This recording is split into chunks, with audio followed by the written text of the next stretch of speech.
so weak to warrior. I have to capture this emotion as it's coming to me, guys. So I'm driving, and I just realized as I was driving that cars are the most feminist invention ever. Cars have done more to liberate women than... I put them up there with tampons and birth control. Really, I would put cars up there with tampons and birth control. Tampons because, or like just the ability to stop monthly bleeding, because that's a pain in the butt, and if you can't do that, that just presents a hassle. Cars definitely liberated above tampons. So I put cars above tampons, and I'd say probably above birth control too, because despite birth control's widespread accessibility, I still know of a lot of people. It didn't really seem to liberate women that much. It just kind of seemed to like provide a different experience of life that I don't see as, I don't know. I've never, my wife's not on the pill. My wife wasn't on the pill. I don't advocate the pill because it has weird hormonal effects. I don't think people should be messing with their hormones without properly considering it. I'm not really like anti the pill because people are just going to do whatever they want to do. But I am, whatever. This isn't about the pill. Cars. I'm driving. I'm on the highway right now. I'm getting over into the passing lane, and I see in the passing lane this big, giant SUV cruising right down. And oh, there's another one. And it's a Tahoe. And who's at the front? That's Tahoe. Different one though. This was the beginning of the video. Big, giant SUV.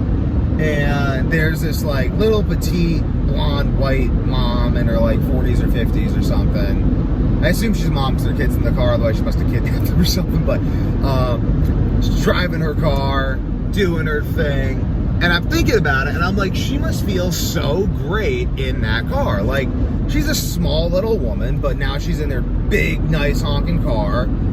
She can go anywhere. No one can really challenge her, hurt her. She doesn't really feel threatened by men while she's driving. My wife, like, I remember when we lived in Haverhill, homeless people would come and bother her while she was grocery shopping and ask her for money, because that city is really messed up. And I would call the police about this, and I would have her shop at different grocery stores and stuff. But the thing that allowed her to even get to the grocery store in the first place was the car.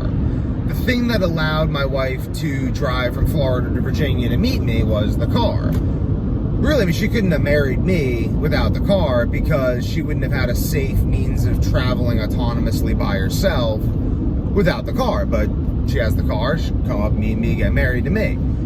It's really interesting how cars enable women, more so than anything else that I believe has ever been invented, to be free. Because the main challenge to women, like the main threat to women is men, because the main threat to men is also men. So the main threat, and like, but I mean the main long-term threat to men is woman. The main long-term threat to woman, I think, is also a woman. Be it themselves or another woman, but I digress. Getting dark there. Anyway, so, and what is this though? It's this vulnerability. And when's the vulnerability most intense? Most intense when you're outside your social circle. No one really knows where you are. You're probably traveling. If you're traveling through an area, no one knows who you are. People don't know your precise location. If my sister went to Hawaii by herself a while ago. And it's like, well, she's traveling, she's on a plane, so we drop at the airport, people pick her up at the airport.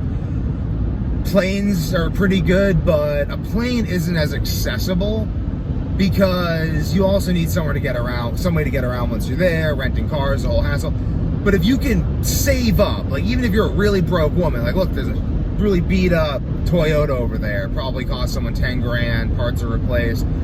But if you can save up and you can afford a beat up Toyota, you can take that Toyota anywhere in the continental US.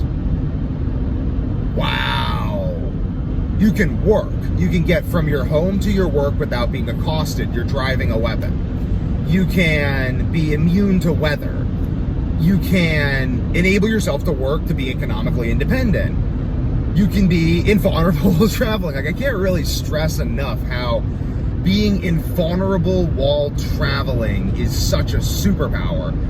Because if women didn't have cars, like you had to go on horseback or something, like horse-drawn carriages are easier to stop because they have the horses. Like I can like shoot the horses and stuff. They're more conspicuous than a car. Because you'd have a horse-drawn carriage, well, that's either a very rich person or a very vulnerable rich person. So those are always going to be targeted anyway, but if you're on horseback, it's like, well, it's a man, you can see who's on the horseback.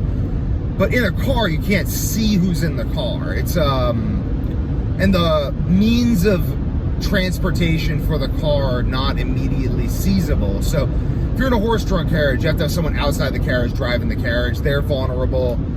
They could be shot, the horses could be shot, but it's harder to stop a car, making the woman driving the car more powerful than I believe any invention previously done.